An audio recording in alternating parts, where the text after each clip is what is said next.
Adil Benazzouz, vous êtes le cofondateur et le manager d'une entreprise qui s'appelle Green Tech Venture Builder, Gates. Vous avez fait votre formation ici au Maroc, puis vous avez évolué un petit peu à l'international, notamment du côté des États-Unis. Vous avez fait HEC Paris également et vous vous présentez, j'ai vu à travers votre profil notamment sur LinkedIn, comme un architecte de solutions qui de surcroît est très motivé pour aider les autres à réussir. Ça tombe très bien puisque dans l'assistance, j'imagine que d'ores et déjà des questions germent dans votre esprit et vous aurez la parole effectivement pour avoir le plaisir d'échanger avec Adil Benazzouz sur les différentes préoccupations et thématiques que nous allons évoquer au long de cette matinée dans le cadre de ce premier atelier qui soulève une question qui est centrale, qui est cruciale, puisque c'est vrai que l'on parle de green business de manière globale, mais d'abord l'enjeu pour l'entrepreneur quel qu'il soit, c'est d'identifier la filière la plus appropriée, de savoir sur quel secteur et sur quel segment est-ce qu'il peut se positionner pour mettre toutes les chances de son côté afin de réussir son projet. Et c'est ce que vous allez nous dire. Avant cela, moi j'aime bien quand je rencontre des personnalités comme Sib Benazzouz, essayer de comprendre qu'est-ce qui a motivé votre démarche, qu'est-ce qui a été au final le déclic pour vous positionner, vous qui avez cette stature et qui avez ce parcours-là, dans ce segment de l'entrepreneuriat vert et au service, ou du moins aux côtés, des entrepreneurs qui s'engagent dans ce domaine-là. Comment s'est fait le cheminement ? Merci pour l'introduction.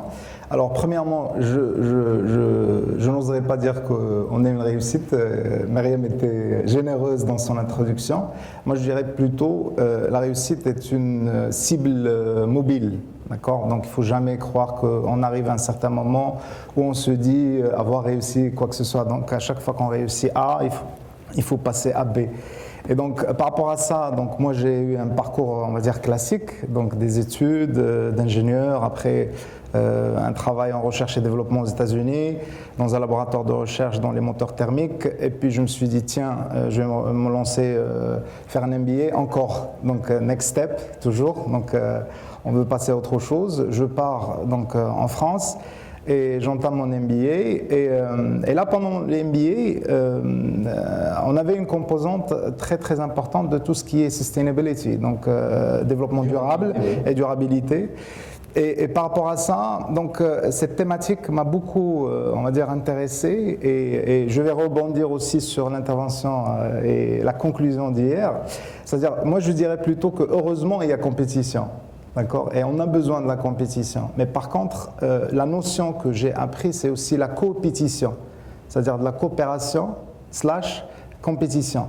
Donc comment avoir de la compétition tout en coopérant avec l'écosystème où on opère. Parce que sans compétition, croyez-moi, il n'y aura pas de vie. Déjà la vie, c'est un moment, l'instant de la vie lui-même, il est défini par une compétition, c'est la plus grande course du monde. Vous faites une course contre des milliards donc d'autres, on va dire, protagonistes. Et voilà, ça se fait que nous, on est là parce qu'on a gagné la première course. Donc la vie commence par une compétition et je crois que c'est un cheminement d'autres compétitions. Sauf que aujourd'hui, l'humanité, d'une façon générale, elle est dans une situation très délicate, c'est-à-dire qu'on a abusé donc de notre petit vaisseau spatial. Ça n'a pas l'air d'être, mais c'est exactement ce que c'est. Donc la Terre, c'est un petit corps qui voyage dans l'espace et on est dedans. Et malheureusement, quand on ne prend pas soin de notre entourage, de notre environnement, de notre espace de vie, et qu'on l'abuse, on va finir par vraiment l'exterminer et s'auto-détruire, comme on le sait très bien, c'est arrivé plusieurs fois dans la phase de développement de l'humanité. Adil Benazzouz, qu'est-ce qui a été le déclic? Qu'est-ce qui vous a justement fait prendre conscience de manière plus pointue de ces réalités-là, de ces enjeux et de ces défis à relever en termes de durabilité? Au niveau personnel, vraiment, l'histoire commence par une expérience personnelle. Moi, avant, j'étais dans mon parcours classique, je devais passer de A à 2, à 3, etc., faire les échelons qu'on fait. À l'arrivée de mon deuxième enfant, j'ai réalisé qu'on avait quelque chose, il y avait une passation qui va se faire naturellement. On a des enfants, donc on commence à réaliser que automatiquement ce qu'on est en train de consommer et tout ça, ça ne nous appartient pas. Mais il faut juste qu'on en fait bonne mesure et puis le faire passer d'une façon, voilà. Non, ouais. Et voilà, c'est mieux. La bonne expérience. Si dedans. Alors, par rapport à ça. La transmission donc par rapport à votre enfant. Exactement. Donc, l'arrivée de mes enfants m'a fait sentir quand même une responsabilité vis-à-vis de tout ce qu'on fait et tout ce qu'on peut passer à ces générations futures. Donc, ce qu'on ne réalise pas, c'est que tout ce qui se passe aujourd'hui en termes de consommation, c'est en fait, on est en train d'épuiser les ressources futures pour les générations futures. Voilà. Donc, pour moi, personnellement, c'était ça. Deux, je reviens à la question de compétition et qui va avec la profitabilité.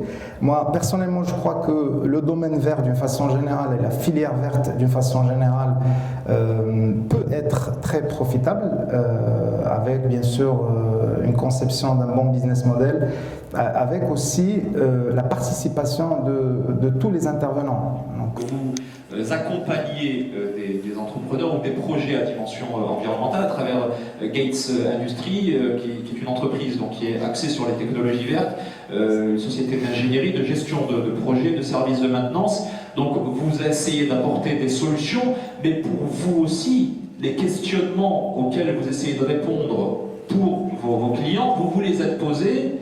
Et qu'est-ce que vous êtes arrivé, à quel résultat vous êtes arrivé finalement en termes d'opportunités pour se positionner sur ce créneau? Alors, première question qu'on se pose chaque jour, et je crois chaque heure, c'est déjà la survie.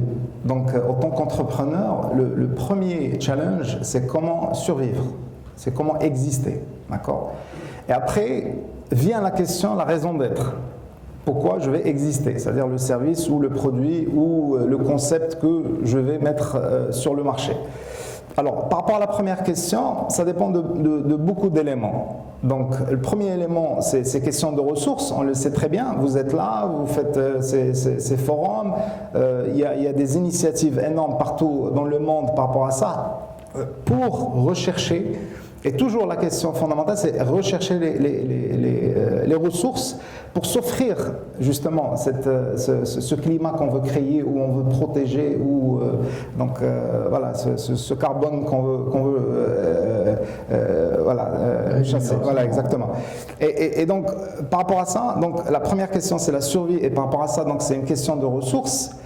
Et ce qui va supporter ça, c'est les aspirations, d'accord? C'est-à-dire qu'il faut avoir des raisons propres à soi, en tant qu'individu, parce qu'à la fin, l'entreprise, ce n'est qu'un ensemble, ce n'est qu'un collage de personnes et d'individus. C'est l'homme avec grand H qui compte à la fin. Donc cet homme-là, s'il a des aspirations bien précises, et il comprend pourquoi elle fait ça, et lui, il est clair sur pourquoi il se réveille chaque matin et pourquoi il doit rester jusqu'à 2 h du matin à finir la propale pour le client de demain et tout ça, tout en sachant que sa proposition de valeur, elle est aujourd'hui, la proposition de valeur verte, elle est très dure.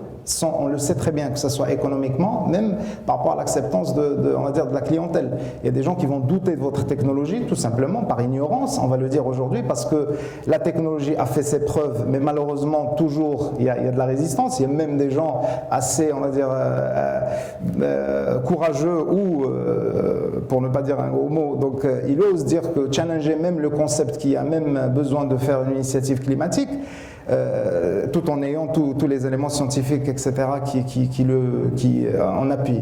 Donc, je reviens à la question. Donc, il y a la partie donc raison d'être qui est très importante, et cette raison d'être, donc il faut la définir pour soi. Que ce soit un motif individuel, que ce soit un motif collectif, mais le collectif dans l'entreprise, c'est-à-dire ce collage de personnes, doit le définir et doit le communiquer. Donc ça doit être communiqué entre ces personnes-là pour s'aligner sur cette vision. Parce que les jours, ils vont être durs et la survie, elle va être pénible, et donc la démarche commerciale et la démarche marché va être aussi très très difficile. Il faut avoir une conviction, il faut vraiment prendre ça comme une mission personnelle pour pouvoir justement dépasser les challenges. Si vous prenez pas, moi je crois que les gens, toutes les personnes que j'ai rencontrées dans ce secteur, dans cette filière, qui sont en train de vraiment réussir et qui sont en train d'arriver à leurs objectifs ou au moins ils avancent dans la bonne direction, c'est des gens que je sens cette passion. Donc sans passion, croyez-moi que c'est très difficile, c'est un domaine très difficile pour y percer. Donc, passion, détermination, engagement. Engagement, voilà, il faut être engagé et engagé sérieusement. Et l'engagement, c'est pas des paroles. L'engagement, comme on dit, tout le monde veut être Cortés, mais personne ne veut brûler ses bateaux. Cortés, ça peut être Tariq ibn Ziyad, donc c'est les mêmes histoires. C'est juste 900 ans ou 800 ans après, etc. Mais c'est ça. Donc le courage, c'est vraiment d'avoir le courage de conquérir. Moi, comment je vois la filière verte, c'est un nouveau terrain qu'il faut conquérir, d'accord ? Et il faut avoir le courage d'y aller et de brûler les bateaux derrière, d'accord ? Et c'est ça. Donc c'est pas les paroles. Donc il faut y rentrer et il faut, comme on dit, jouer ses jetons complets et vraiment s'y prendre très sérieusement par non seulement conviction que c'est la bonne cause aussi, d'accord, et c'est la bonne chose à faire. Et puis c'est une bonne raison de se réveiller et de vraiment se donner du hard et de bien bosser. Et moi je vous dis, j'ai des gens, j'ai rencontré dans ce secteur, que ce soit au sein de notre petite boîte ou dans le secteur d'une façon générale, je vois des gens qui travaillent sans salaire pendant des mois et ils l'acceptent.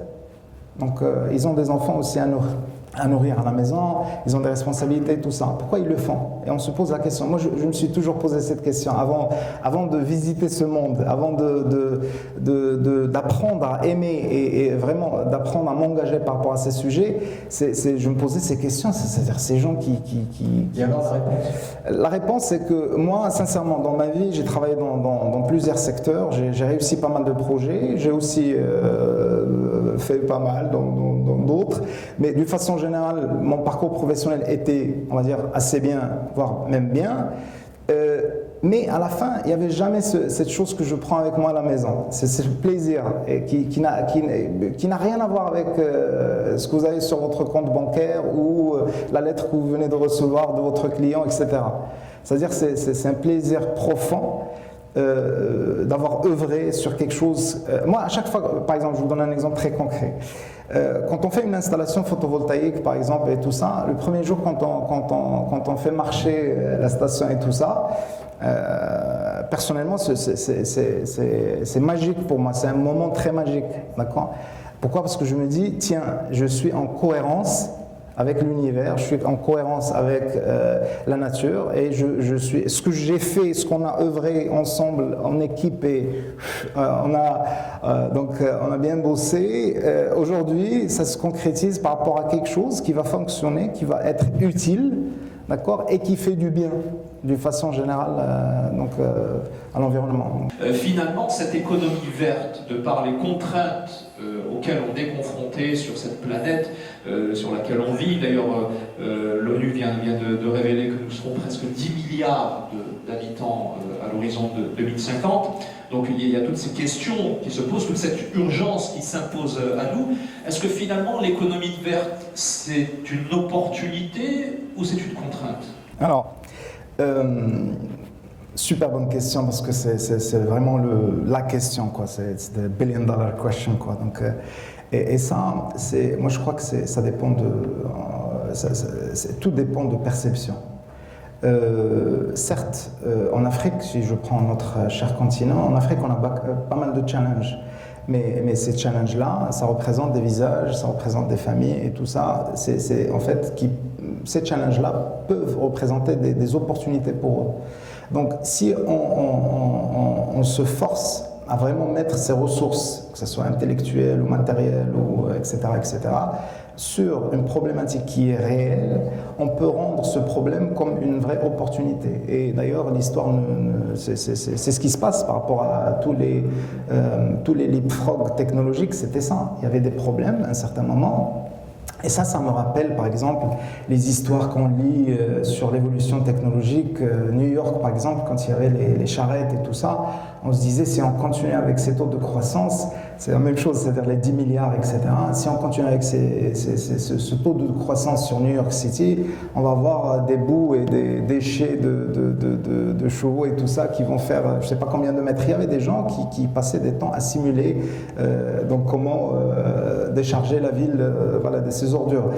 Et ce qui s'est passé, c'est qu'on passait à un autre palier technologique, il y avait l'arrivée de l'automobile, par exemple. Et ça prouve que l'humanité, moi, c'est ça mon autre conviction très forte. Je crois beaucoup en la capacité de l'humanité de toujours mettre l'effort collectif quand il le faut, et puis produire et pondre surtout la bonne solution pour le prochain palier. Ce que vous dites, c'est que même si le chiffre semble alarmiste, 2 milliards d'individus en plus à l'horizon 2050, c'est 2 milliards de cerveaux supplémentaires. Cette intelligence collective, je crois que ça peut être notre salvation, quoi, ça peut être notre sortie de crise.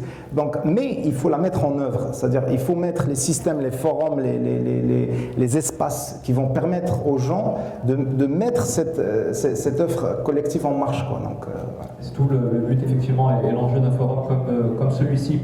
Votre entreprise intervient au Maroc, bien sûr, mais également en Afrique du Nord et en Afrique de l'Ouest. Quelles sont concrètement, de par l'expérience et la connaissance terrain que vous avez, les rencontres que vous pouvez faire, les opportunités qui se présentent sur notre continent, et notamment dans ces régions? Alors, moi, d'ailleurs, je reviens un petit peu à mon parcours personnel et comment je suis là. C'est-à-dire, voilà.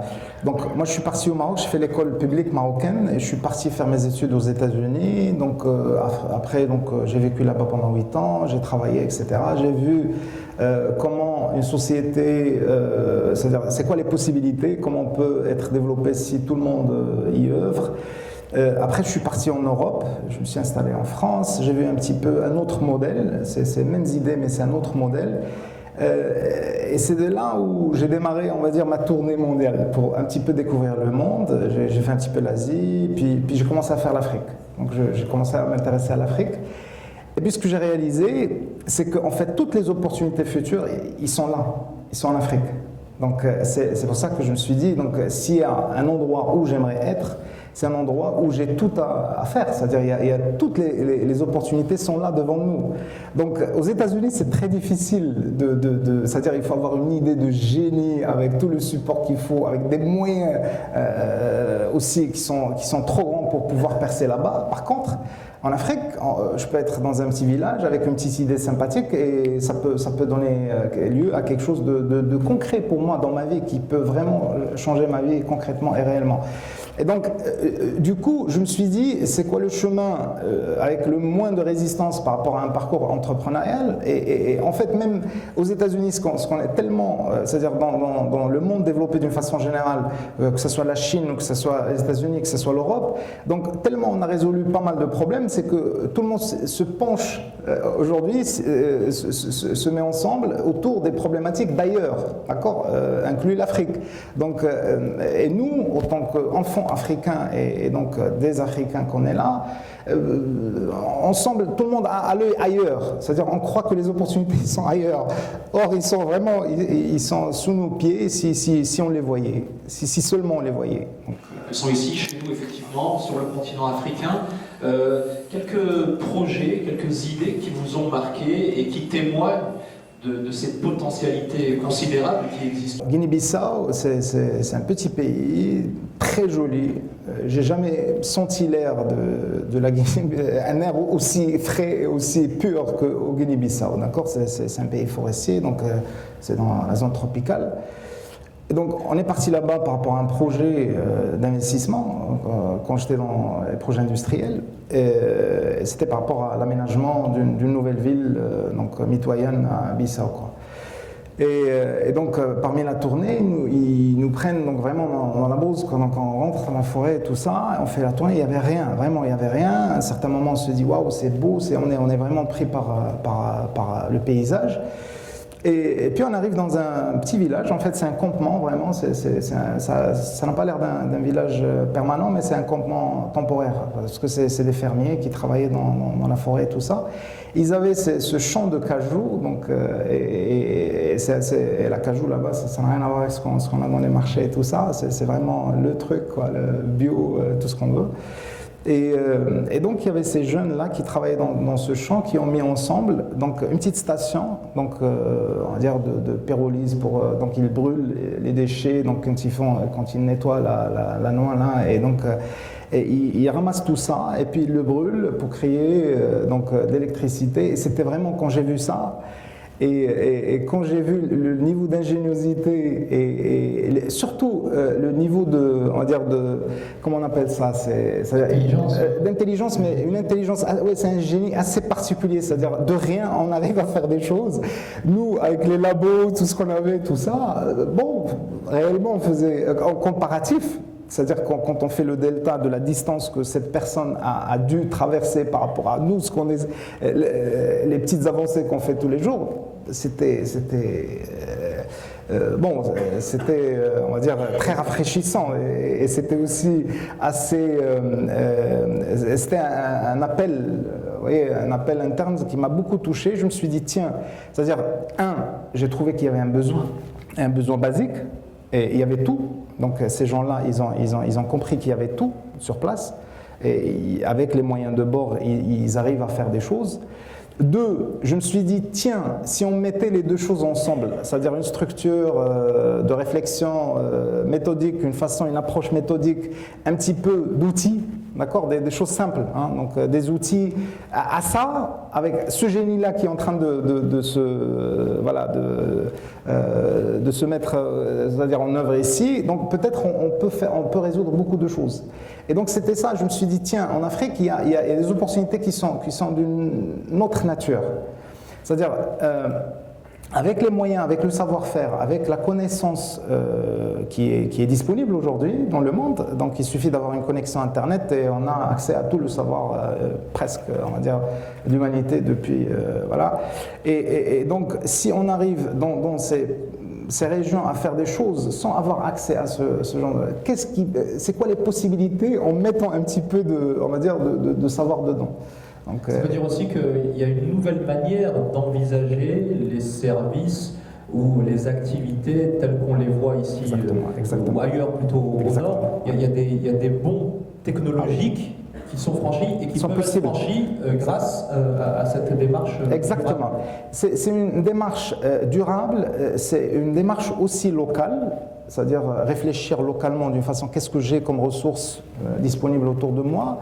Et aussi, je crois que c'est une démarche très, comme on dit, cliché, out of the box, quoi. Donc, c'est-à-dire, en dehors de tous ces sentiers battus, qu'est-ce qu'on peut faire? Et donc, ces gens-là, ils ont la chance de ne pas peut-être être influencés et conditionnés, je dirais même, c'est un mot plus fort, conditionnés par rapport au modèle qu'on voit. Et on croit que c'est la seule façon de faire les choses.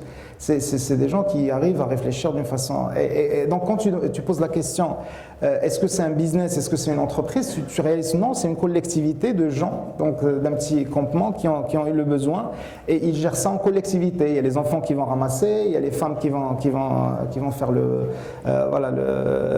traitement du fruit, et puis les hommes qui vont nettoyer les machins. Et donc c'est une nouvelle façon de s'organiser, et je dirais c'est une façon de s'organiser d'une façon organique et naturelle. Donc il y a des choses à apprendre dedans. Pourquoi on n'arrive pas à faire ça dans d'autres cadres, on va dire. Donc, pas besoin d'aller chercher très loin, et on s'inscrit d'ailleurs dans cette démarche durable, ça fait partie de l'ADN de cette économie verte. On va chercher ce qui est disponible à proximité. Vous avez évoqué à travers l'expérience et le témoignage que vous avez partagé avec nous, un élément, je pense, qui doit être central et que vous pourrez partager également, qui est celui de la place et de la force de la jeunesse sur le continent africain, justement pour l'émergence et le développement de l'Afrique, mais également dans le cadre de cette approche durable et verte de l'économie actuelle. Voilà. Je suis tout à fait d'accord par rapport à ce constat, c'est que si, mis à part le capital naturel et des ressources naturelles qu'on a sur notre continent, le vrai capital qu'on a, c'est notre jeunesse. Donc, si on monte un petit peu au nord, on peut toucher à ces problématiques, c'est-à-dire on peut tout avoir, le confort et tout ça, mais il n'y a pas cet esprit c'est-à-dire c'est très difficile, c'est comme si vous êtes chef d'entreprise et vous n'avez pas un plan de succession. C'est-à-dire ce que vous êtes en train de faire, vous avez le sentiment que voilà qui va suivre derrière.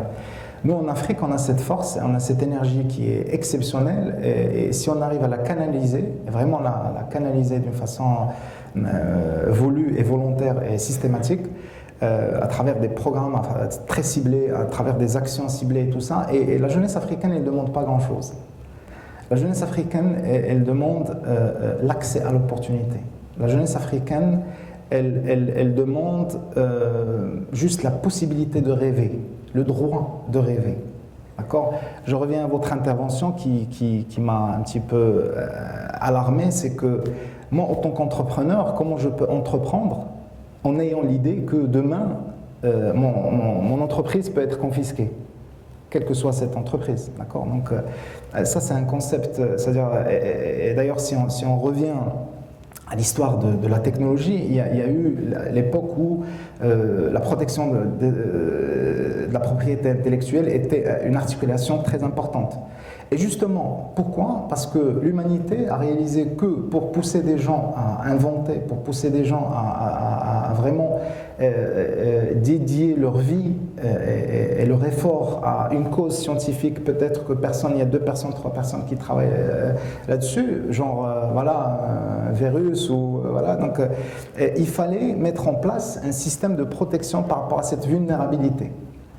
Je reviens au concept de l'entrepreneuriat. L'entrepreneuriat, c'est en fait aussi, parce qu'il y a cet aspect de se mettre en position vulnérable. Et ça, c'est pas évident. C'est pour ça que c'est très difficile. D'accord ? Parce que c'est simple, hein, c'est simple d'avoir un boulot, 8h, 6h, ou de nos jours on fait 8h, 8h, voire minuit. Donc c'est simple, c'est très simple. Et en fait, il y a toute la sécurité qu'il faut et tout ça. Choisir la voie entrepreneuriale, c'est aussi accepter d'être vulnérable. Parce que vous savez que vous êtes en train de vraiment vous mettre en risque et vous prenez un chemin qui est risqué. Mais encore une fois, sans risque, il n'y a pas de retour. Et donc c'est ça l'échange. Et donc la jeunesse africaine, tout ce qu'elle demande, c'est d'avoir ce droit de rêver et aussi avoir, c'est-à-dire cette capacité de développer leurs idées, leurs rêves, de les réaliser, les mettre en place. Et en général, ça ne demande pas énormément de ressources. Et surtout en comparatif, c'est-à-dire si on voit des programmes, et si on voit un petit peu les budgets de tel ou tel programme sont pointés, et ça c'est applicable partout, et c'est même pas un problème africain, c'est un problème de Sud, on va dire, d'accord ? Donc d'une façon générale, c'est-à-dire on est, comme on dit, on est dollarful mais penny cheap, c'est-à-dire les jeunes ils demandent des petites sommes pour faire des choses vraiment exceptionnelles qui ont énormément d'impact, et puis de l'autre côté on voit qu'il y a des sommes colossales qui peuvent être gaspillées sans vraiment grande réflexion sur des choses qui donnent aucun résultat ou sur des choses qui sont même pas, c'est-à-dire leur utilité est questionnable.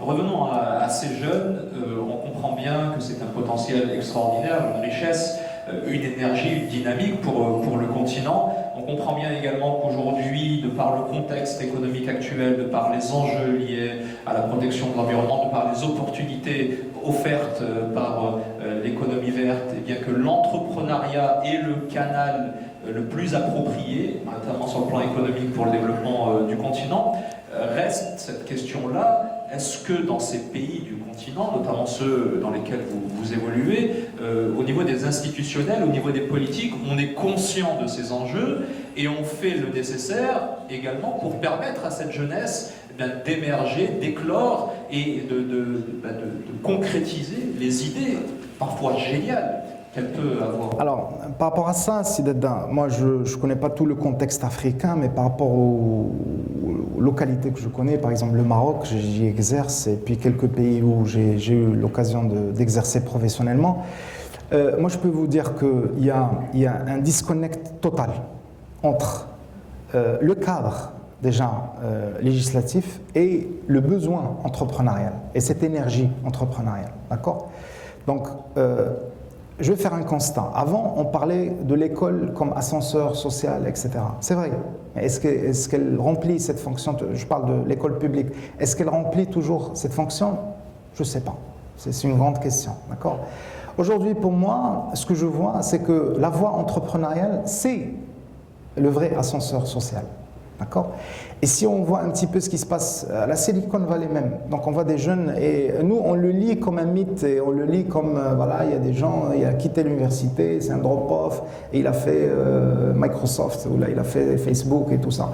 Mais en fait, la deuxième lecture sur ça, c'est que voilà un autre ascenseur social. On n'a pas besoin de faire l'université, on n'a pas besoin de... Voilà. On a besoin d'aller chercher des idées qui sont fortes, à fort impact, et les canaliser et leur donner les ressources, leur donner le fuel, d'accord, leur donner l'essence. Voilà, est-ce que cette mécanique-là est mise en place, justement? Je peux vous dire que... par l'expérience, il y a des tentatives, il y a de la bonne... Moi je pars toujours du constat ou du principe qu'il y a toujours bonne intention, d'accord? Mais comme on dit, le chemin de l'enfer, il est pavé de bonnes intentions. Donc, et c'est ça le problème, c'est qu'on est en train d'aller vers cet enfer parce que en fait, les bonnes intentions, ils ne sont pas efficaces, ils sont un petit peu déconnectés. Il y a des idées qui n'ont rien à voir. C'est-à-dire le vécu de l'entrepreneur et tout ça, ça n'a rien à voir avec cette personne un petit peu détachée complètement du monde et complètement des contraintes. Comment moi je peux réfléchir à une solution, c'est-à-dire tout en ayant, c'est-à-dire je vis dans un climat à 22 degrés, comment je peux réfléchir à la contrainte de mettre en place un système pour quelqu'un qui vit sous 50 degrés, d'accord? Donc c'est aussi simple que ça, c'est-à-dire l'entrepreneur il est sous 50 degrés, donc il est vraiment, comme on dit, il est under heat, donc il est vraiment sous pression. Et puis l'administrateur ou le politique ou d'une façon, comment on dit, le public servant ou self-servant, je ne sais pas, mais bon, le public servant en général, et chez nous en Afrique des fois il y a le concept du serviteur ou public servant, il n'est pas là, mais c'est-à-dire ce public servant qui est dans le confort, qui est complètement détaché, et en fait son business model à lui, c'est une rente fiscale. Donc tous les schémas et toutes les idées autour desquelles il peut imaginer tout ça, ils sont basés sur un schéma de d'accord, vous opérez dans mon écosystème, moi je vais tirer X. Donc or l'entrepreneur il est en train de créer des choses et tout ça, moi je vous dis mon expérience propre, c'est-à-dire quand je vois un petit peu le schéma de taxation par rapport aux startups, je me pose énormément de questions. Je dis, mais ces gens-là, ils n'ont aucune idée ce que c'est une start-up, ils n'ont aucune idée ce que c'est. C'est pas, ils sont mauvais ou ils veulent du mal, c'est qu'il n'y a pas eu réflexion. Voilà, exactement. Il n'y a pas eu réflexion. C'est des gens qui ne savent pas que c'est pareil. C'est quand, c'est-à-dire en termes, je vais utiliser une analogie minière par exemple. C'est comme le villageois qui est assis sur une mine d'or, il ne le sait pas, pour lui c'est de la pierre. Et les enfants, ils se jettent, ils ne savent pas que c'est de l'or.